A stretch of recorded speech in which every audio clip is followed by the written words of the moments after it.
Sem sombra de dúvidas, hoje é um dia um pouco tenso para o Lula. Até porque hoje é a votação da PEC das drogas lá no Senado, na CCJ do Senado.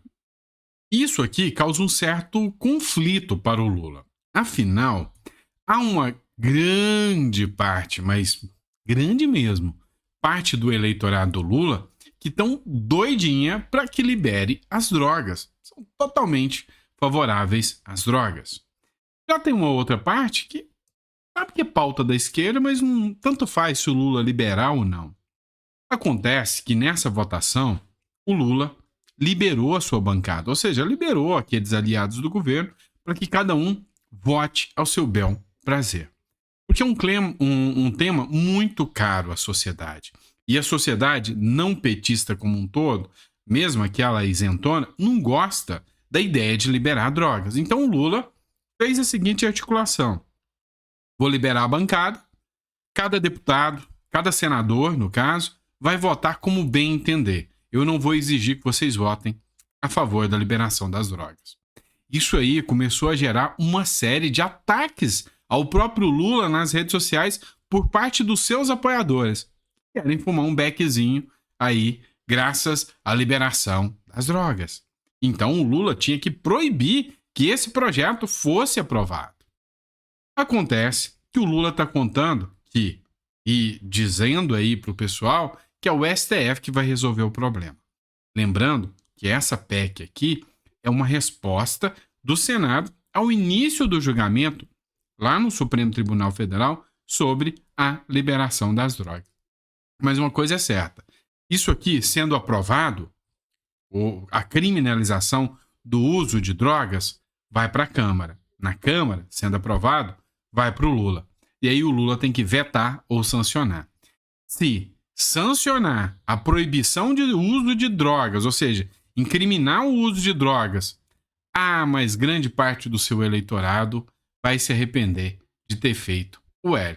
O problema não é picanha, o problema não é a economia brasileira que está indo de mal a pior. Mas se bloquear as drogas, vai ter gente que vai ficar pistola. Vamos lá, pessoal. Outro ponto aqui, que nem era parte da matéria, mas uma coisa me chamou a atenção. Foi até matéria anterior. Vocês estão vendo a esquerda batendo no Ciro Gomes? O Ciro Gomes fez uma denúncia sobre a PEC dos precatórios, uma denúncia gravíssima. A imprensa meio que ignorou essa situação, mas ninguém partiu para cima do Ciro Gomes para atacar o Ciro Gomes. Vocês perceberam isso? Porque imagina, se fosse qualquer um, se fosse um argumento mentiroso do Ciro Gomes ou de alguém da direita, a imprensa toda, o Ministério Público, estava denunciando essa pessoa por fake news e estava indo atrás dela. Já o Ciro Gomes falou, a imprensa não deu a mínima bola pro Ciro Gomes, ninguém falou nada da questão da PEC dos precatórios, dos precatórios que foram pagos pelo Lula e foram aí parar nas contas dos bancos. Ninguém falou nada, ignoraram o Ciro Gomes e nem a galera do PT tá atacando o Ciro Gomes para não levantar poeira nessa situação. Não é estranho essa situação? Porque o Lula, o PT, nem se preocupou em se defender contra o Ciro Gomes. Tem alguma coisa estranha. Eu acho que esse assunto eles não querem que mexa muito, senão é igual cocô, vai feder, né? É estranho, não é? Você não acha? O que você pensa sobre isso? O Ciro Gomes fez a denúncia de que o Lula fez o maior escândalo com os precatórios, maior do que o Mensalão e o Petrolão. E ninguém do PT nem tá atacando o Ciro Gomes, ninguém da imprensa nem tá dando atenção pro que o Ciro Gomes tá falando. No mínimo curioso. Vamos lá. Pois é, pessoal. Trump e Biden na disputa. O circo pega fogo. E me desculpem, mas eu acho que o homem laranja vai ganhar de lavada e o Lula não vai gostar nem um pouquinho disso. Biden e Trump garantem votos em seus partidos e vão disputar a presidência dos Estados Unidos. De novo, matéria é da G1, eu sempre cito a fonte para vocês. Corrida à Casa Branca. Joe Biden e Donald Trump alcançam nesta terça-feira o número de delegados necessários para concorrer às eleições pelos partidos democrata e republicano, respectivamente. Lá nos Estados Unidos é diferente daqui. Aqui o partido é o dono do candidato. Então o partido fala, eu vou querer que o Sandro seja o meu candidato a presidente, ponto. Está escolhido. Lá nos Estados Unidos, tem uma eleição para definir quem vai ser o candidato. Então, teve a eleição para definir quem seria o candidato do Partido Republicanos e quem seria do Partido Democratas. O Republicanos é o partido da direita, do Donald Trump. O Democratas, partido da esquerda, do Joe Biden. Ou seja, a eleição de 2022 que aconteceu, né? Eleição de 2022, 2020 se repete agora, com Donald Trump e Biden. E Biden, a gente bem sabe, já está com alguns certos problemas ali, até de idade, de excesso de idade, e o Donald Trump está aproveitando muito disso. E assim, o Biden está com sua popularidade lá embaixo, né? Lá embaixo. Então, a chance do Donald Trump ganhar isso aí está muito, muito grande. Ou seja, tá fácil essa disputa aí para a direita. Não pode errar, não pode entrar com salto alto.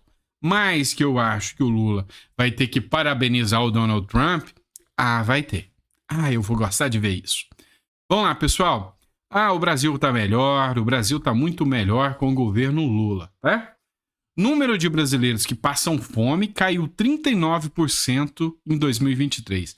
Um monte de jornal replicando isso, falando quanto o Brasil melhorou, a economia brasileira melhorou e os brasileiros deixaram de passar fome com o Lula em 2023. Mas será que isso aqui tá de acordo mesmo? Será que isso é real? Cada um tem seu ponto de vista. Quem que fez essa pesquisa para dizer isso? Foi um instituto totalmente de esquerda, tá? Uma pesquisa do Instituto Fome Zero, com dados da PNAD, ou seja, Pesquisa Nacional de Amostras de Domicílios, contínua, do IBGE, do Pocman, tá? Não vamos esquecer, que fala que tem que usar o método chinês de números, é ele mesmo, afirma que o número de brasileiros que passam fome caiu de 33 milhões em 2020 para 20 milhões em 2023, uma diferença de 39%. Os dados divulgados pela organização na segunda-feira avaliaram a incidência da insegurança alimentar moderada e grave na população. Então, segundo essa pesquisa, durante a gestão Bolsonaro, 33 milhões de brasileiros passavam fome. E agora, com o governo Lula, só 20 milhões de brasileiros começam a passar fome, né? Continuam passando fome. A grande questão aqui é, quais foram as medidas para reduzir a fome desses brasileiros? Quais foram as medidas econômicas? A economia está melhor, está tendo maior geração de empregos, a coisa melhorou. É isso que é a grande dúvida. Vamos começar pelos números? Por que eu não acredito muito nessa pesquisa? Por começo disso aqui, tá? Matéria do Antagonista, lá de 2023. Fake news. Governo Bolsonaro levou 33 milhões à fome e 100 milhões à pobreza? Não, isso é fake. O presidente Lula distorceu os fatos em seu discurso de posse, agora há pouco no Congresso Nacional, ao acusar o governo Bolsonaro de levar 33 milhões à fome e 100 milhões à pobreza. O presidente Lula distorceu os fatos em seu discurso de posse no Congresso Nacional, ao acusar o governo Bolsonaro de levar as pessoas à pobreza. Aqui o governo fala, né? Ao longo da campanha eleitoral, o petista associou esses dados, em especial os 33 milhões em situação de fome, aos governo de Bolsonaro. Entretanto, o presidente omitiu os impactos econômicos da Covid-19 e da guerra da Ucrânia no discurso. Ele citou a pandemia, mas apenas como crise sanitária, e nem mencionou o conflito armado europeu.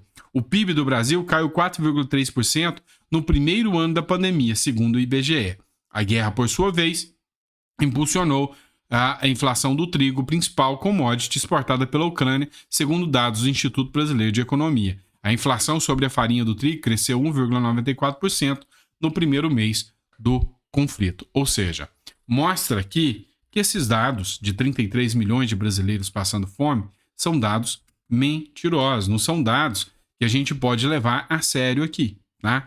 E até porque, quando teve um pico de incerteza alimentar, nós estávamos no auge da Covid-19. Então tem essa visão.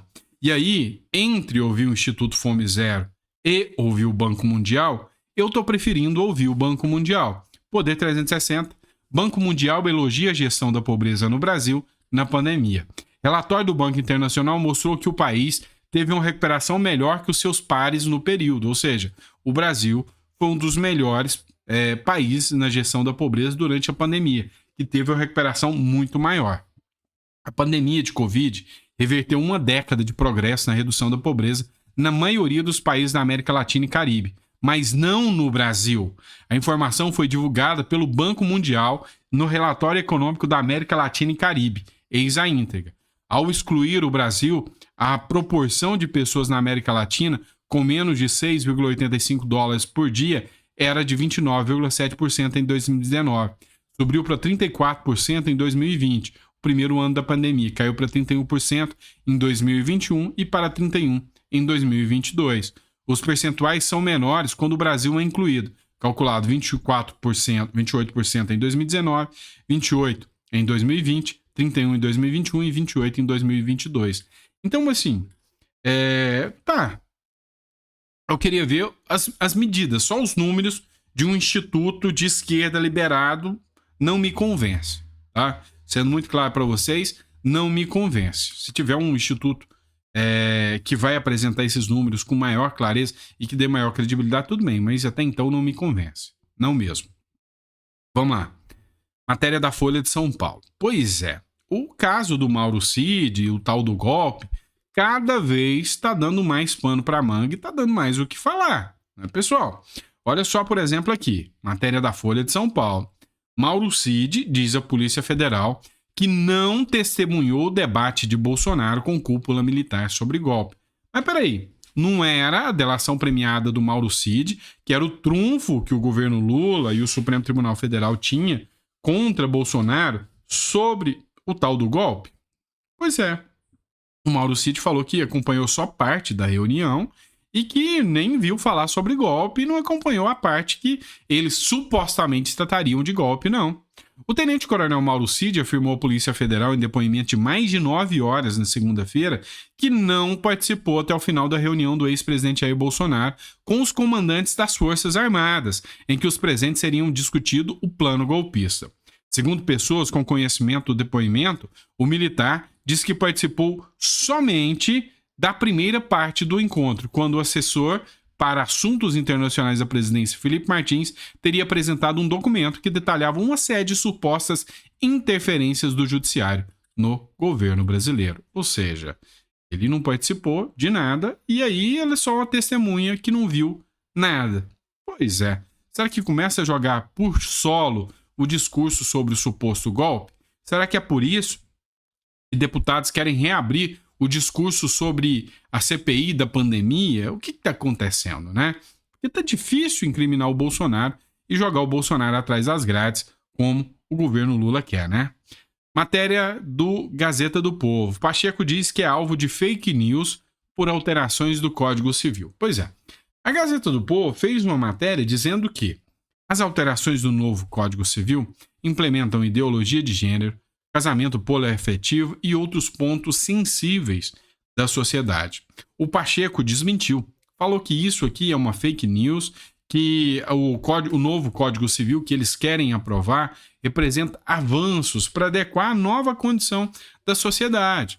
Então é o reconhecimento do casamento homoafetivo, o reconhecimento do casamento poliafetivo e que isso não é um retrocesso como a matéria da Gazeta do Povo, a matéria da Revista Oeste vieram aqui esposar. Então, assim, começou uma guerra de narrativas, mas é de certa estranheza a pressa do Rodrigo Pacheco, com tantas pautas econômicas importantes, está preocupando agora tanto com a pauta do Código Civil, que são pautas mais de costumes. Ele quer focar agora em pautas mais de costumes. Causa uma certa estranheza, de certa forma, sim. Vamos lá, matéria da Revista Oeste. A gente anunciou para vocês em alguns editoriais anteriores que a Margareth Menezes, que é a ministra da cultura do Lula, né, que libera toda essa grana para os artistas faz o L aí, ela resolveu fazer show e ganhar grana do governo, de dinheiro público.